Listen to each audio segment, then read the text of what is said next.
Welcome to History Nachos. History is more than just names and dates. It is the heritage of humanity. Here, we are all about the greatest real stories. So take a scoop and jump on in.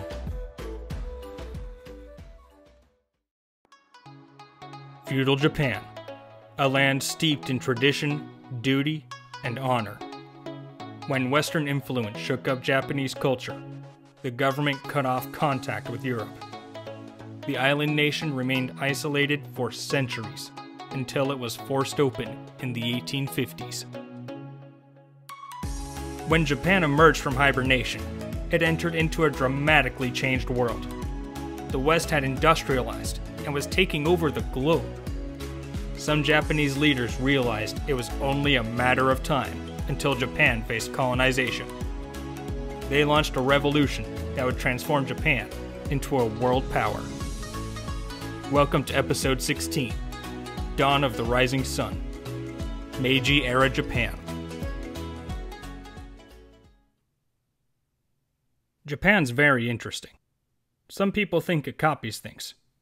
I don't think that anymore. I think what they do is reinvent things. They will get something that's already been invented and study it until they thoroughly understand it. In some cases, they understand it better than the original inventor. Out of that understanding, they will reinvent it in a more refined second-generation version. Steve Jobs. In 1984, Steve Jobs was talking about Japan's manufacturing ability and computer industry, but the Japanese took the same approach to empire building. In the age of colonialism, directly confronting Western empires often led to disaster. Japan instead reinvented itself by learning from the West. Just like with computers and cars, the Japanese created their own version of a colonial empire that could compete with Western powers. The consequences of Japan's rise would rock the world. Before going any further, please remember to comment, like, and share. For those of you who really like the music, it is all credited in the description. Also, stick around at the end for bonus content. By sheer necessity, I need to start this episode in the middle of the story, just like Star Wars started with Episode 4. Japan has a famously complex culture, intricately tied to an incredibly deep history, so no matter where I begin will not provide the full picture. We will pick up the story during one of the big dividing points in Japanese history, the 1850s. Going into the 1850s, Japan was a highly traditional society. A military-based nobility similar to medieval Europe had controlled the country for centuries. Japan had also isolated itself from the Western world for over 200 years. The introduction of European ideas by merchants in the early 1600s had caused massive internal strife, so the government isolated Japan to restore order. That all changed in 1853 when a fleet of American warships came to the capital and demanded Japan become open for business. The Japanese government quickly realized they were outmatched and agreed to end the isolation. The reintroduction of Western ideas caused Japan to pick up right where it left off in the 1600s. The country became torn between adapting to the modern world and preserving tradition. The 1860s was filled with tension and violence. Ultimately, a civil war overthrew the military government. The figurehead emperor was restored to actual political power. He would become one of Japan's most iconic leaders, Emperor Meiji.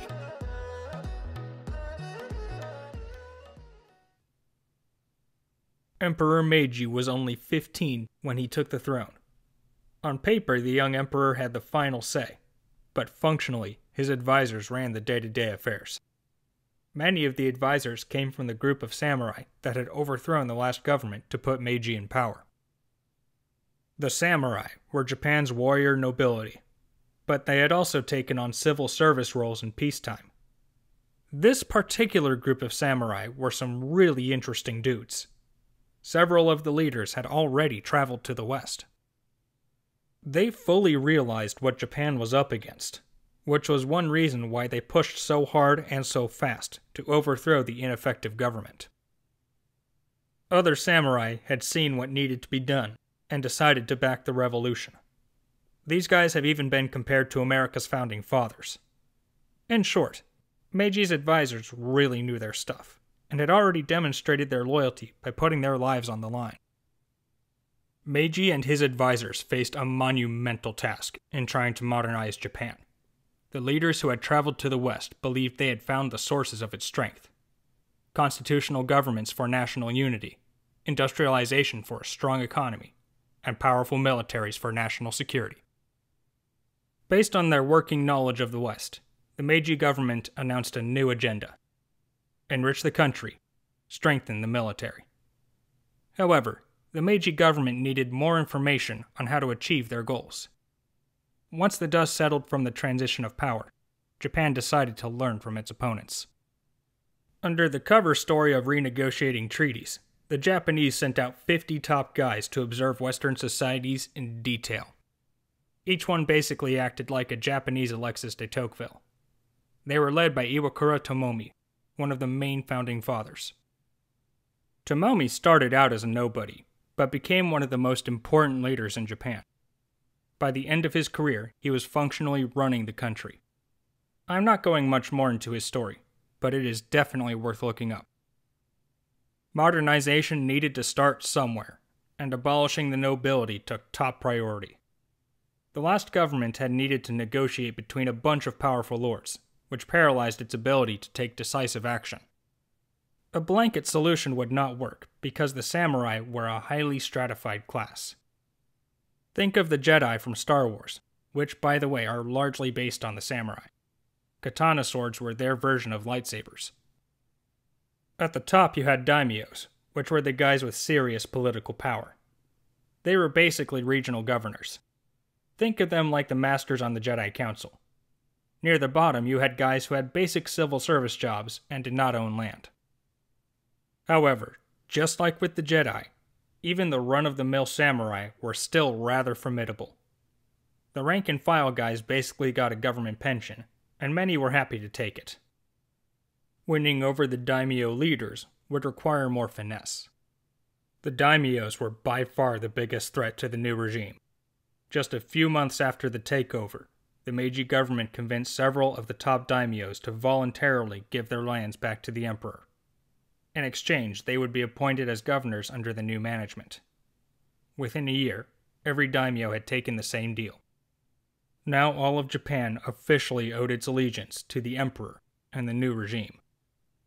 The Meiji government also pushed the former daimyos to appoint people based on merit instead of title. It served the dual functions of getting the best people in critical positions and transitioning away from the old structure. Other power players were also offered positions in the central government. That move took potential political threats and turned them into allies. Even though things had gone smoothly so far, the peace was fragile. The Meiji government made sure to create a national army that could defeat any of the regional forces. This army was mainly composed of samurai from the regions most loyal to the new emperor.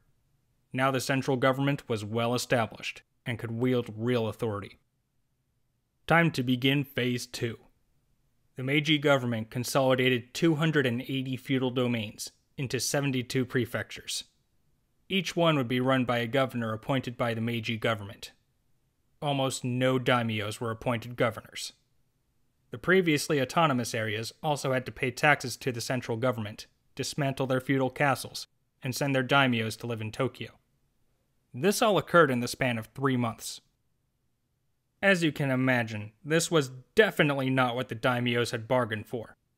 The Meiji government prevented a civil war by giving all the daimyos generous golden parachute retirement plans. However, within a few years, the government faced a huge problem: the pensions for rank-and-file samurai. They took up half the budget, and the money was desperately needed for other purposes.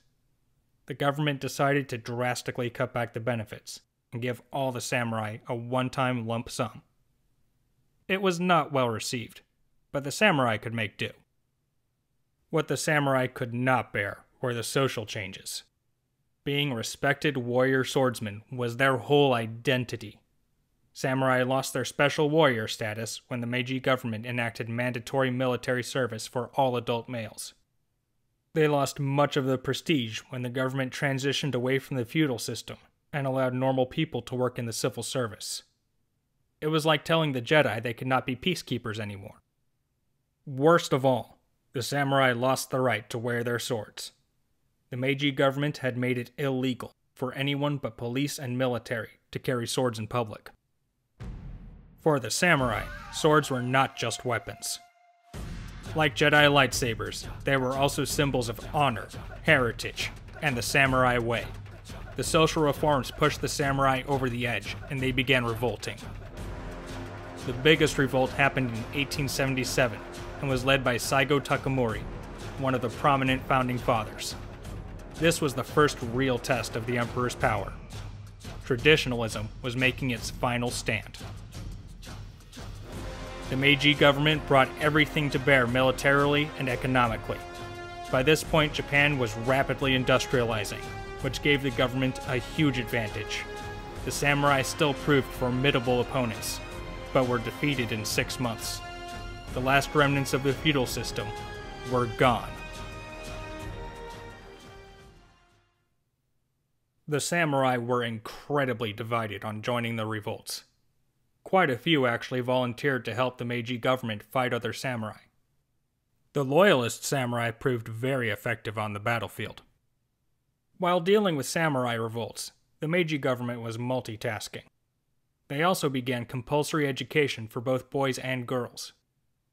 The Japanese saw the value of universal education in Western societies and rapidly created their own school system based on America and France.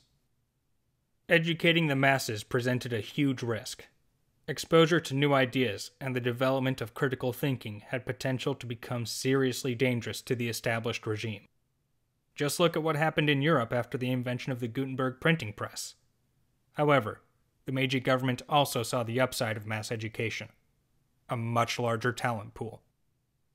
Making things merit-based was one of the defining features of the Meiji agenda.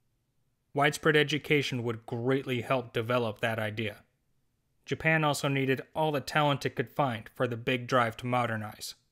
The government decided the larger danger lied in wasting potential.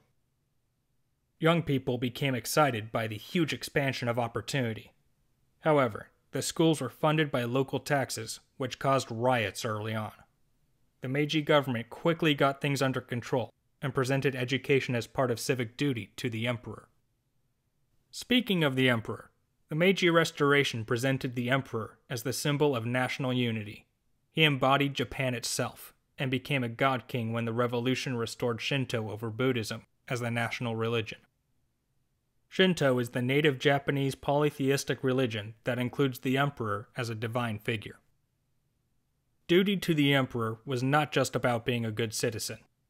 Now it was a big part of religion too. Whether this change was part of genuine religious belief, or mainly a power move by the upper leadership, is debated. Either way, later on devotion to the emperor would reach fanatic levels. As the Meiji era progresses, you can actually see Emperor Meiji's life as a microcosm for Japan.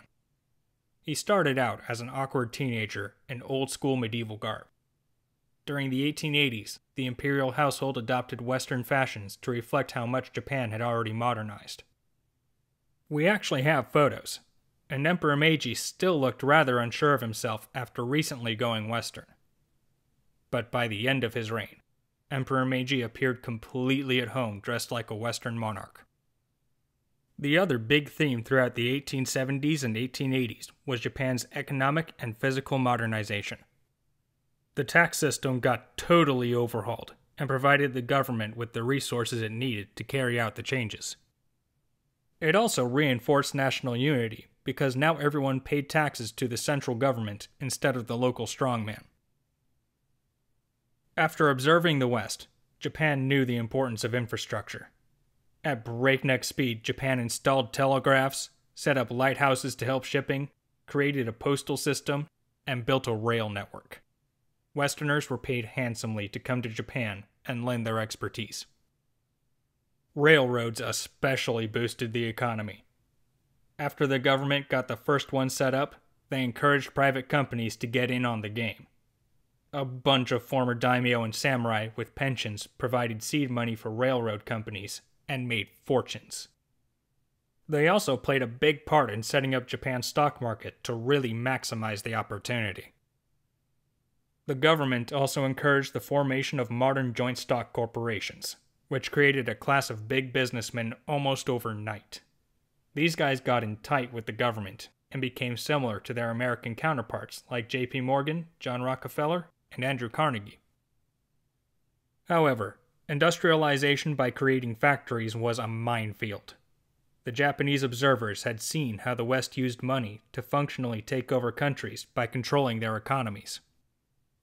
The very real threat of foreign businesses taking over made the Japanese government insist on using its power to make sure everything stayed domestically controlled. The government was heavily involved in setting up the first factories because they did not want foreign interests to do it.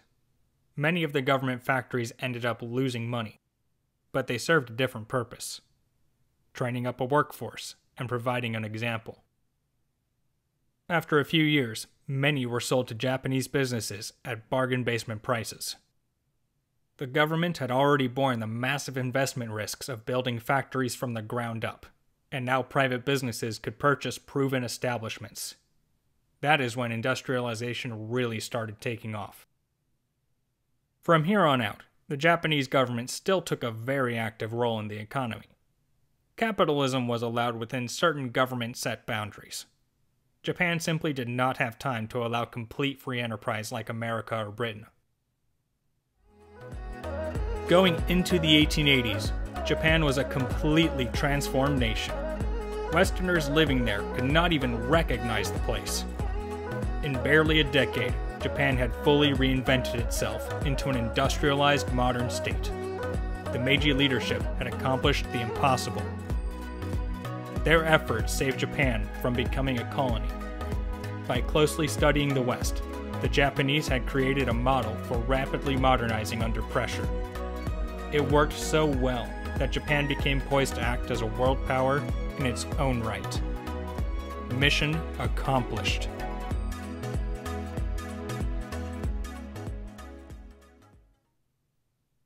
During the 1880s, Japan was no longer in imminent danger from a foreign takeover, but it faced threats from within. Japanese politics in the 1880s are a big can of worms that I am not even going to start on.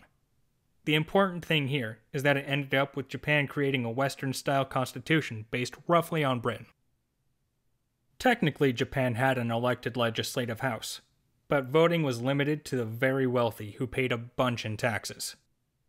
It was a compromise to give common people a say, without going overboard with full democracy. Things were already complicated enough. Under the new constitution, the emperor still had supreme authority, but was expected to use it with discretion. As a check on the emperor's power, all imperial decrees needed to be co-signed by a member of the cabinet. The constitution also laid out a special status for the military.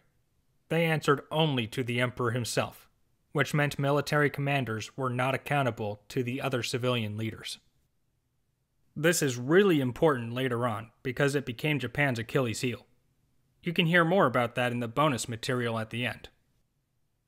The military had always been a part of Japan's political landscape, even after the samurai were disbanded. Even though the Meiji government had insisted on not starting any wars, they still used the military to throw Japan's weight around. During the 1870s and 1880s, Japan borrowed something out of America's playbook: gunboat diplomacy. Commodore Perry's expedition to open Japan with warships was still in living memory. Japan successfully did the same thing to China and Korea. Japan pushed China for payoffs, but they went much harder on Korea. Japan had studied the West so well that they used a Western method of taking over: trade before troops. With a display of military power, Japan forced Korea into a one-sided trade treaty. Then Japan steadily exercised more and more influence in Korea. That is a complex story full of international intrigue involving China, Russia, and Britain. Short version, in the 1890s, tensions between Japan and China gradually escalated to a boiling point. In 1894, the Japanese officially overthrew the Korean government and turned Korea into a Japanese puppet state. The first order of business was to declare war on China. As part of the modernization drive, Japan had spent the last 2 decades rapidly building up a formidable military. China, on the other hand, had massive numbers and an ancient reputation as a world-class power. China appeared strong on paper, but the rubber hit the road when they faced off against Japan. Most of the battles were fought by the navies, and China got totally stomped. In less than a year, they signed a peace deal with Japan. Japan gained Taiwan and part of Manchuria, a large area of land near Korea. China was the odds-on favorite, so it shocked the world when Japan won. Japan was now officially a colonial power. Western empires started taking Japan more seriously. A bunch of them renegotiated treaties with Japan, which had been almost unthinkable just a few years beforehand.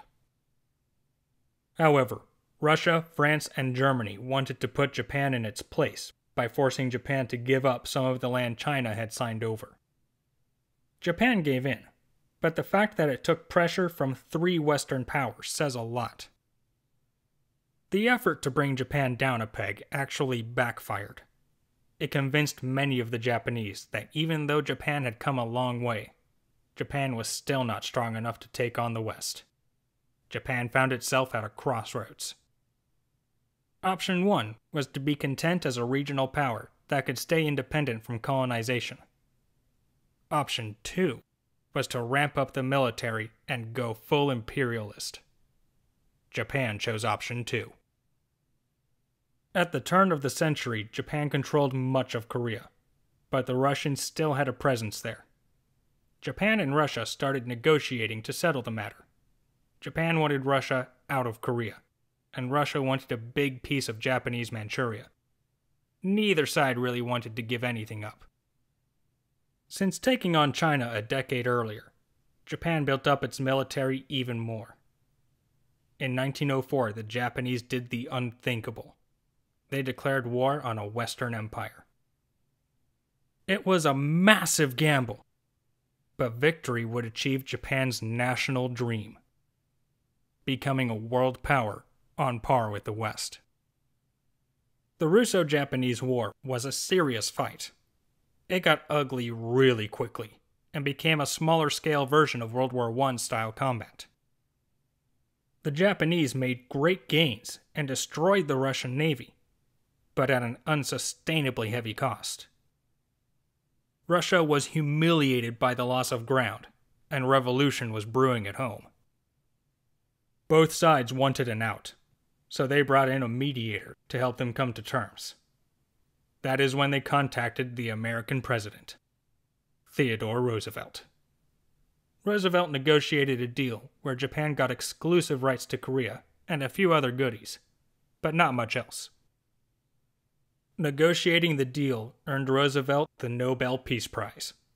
To this day, he remains the only person to earn both the Nobel Peace Prize and the Congressional Medal of Honor, America's highest military decoration. At the end of the day, Japan had held its own against a Western empire. Japan was now undeniably a world player. Russia knew it, the West knew it, and most importantly, Japan knew it. Just a few years later in 1912, Emperor Meiji died, and the Meiji era ended. Japan made one of history's greatest comebacks. Emperor Meiji rose to the throne during the time of the samurai. By the end of his reign, Japan was an imperial world power. The Meiji era remains one of the most remarkable societal transformations on record. Japan beat the odds. Almost every other nation in their situation was taken over. Japan avoided that fate by studying the world's power players and reinventing Western modernization. By the early 20th century, Japan had established itself as an up-and-comer on the world stage. It is up to each generation to keep their culture alive. The Meiji-era Japanese went above and beyond to protect their nation from a foreign takeover. Thanks to them, even today, Japan is one of the most unique cultures on Earth.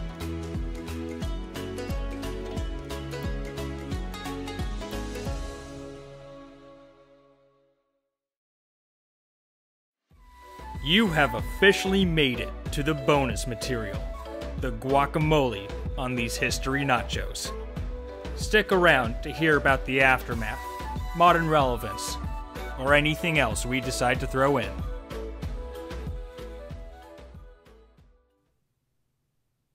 Some of you might be thinking, hold on, isn't this the same Japan from World War II?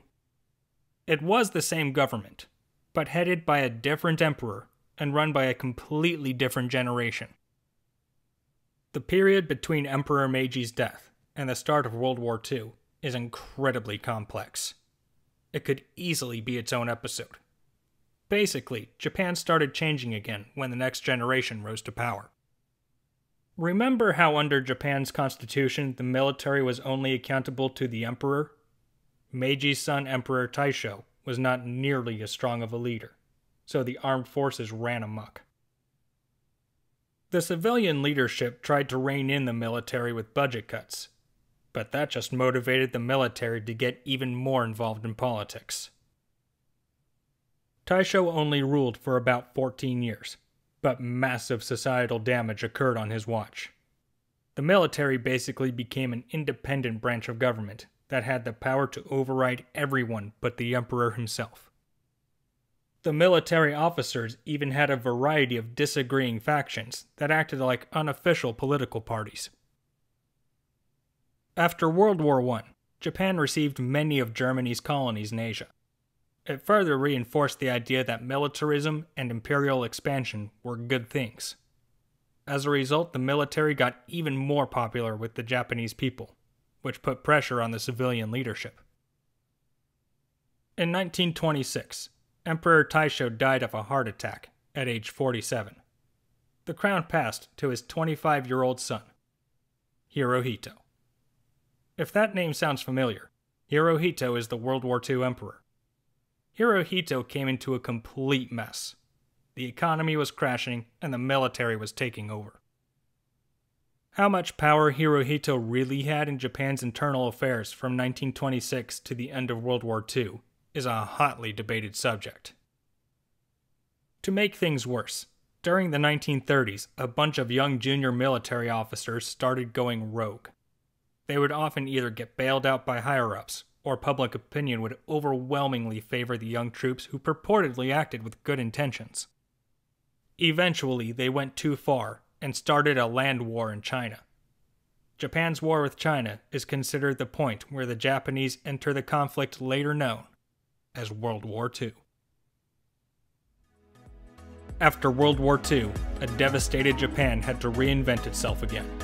Japan's recovery in the second half of the 20th century is an incredible redemption story. Meiji's descendants still reign as the imperial family, but now Japan is a major hub of technology and commerce. The warrior spirit of the samurai still runs strong in Japan. Even today, the size of their military is restricted by treaty. In a way, the West has recognized Japan's strength to the point that it must be limited. That puts Japan in the same category as Germany. Many Japanese people respect their ancient heritage while embracing the modern world. This is especially true in their art, music, and architecture. I can't wait to see where they go from here.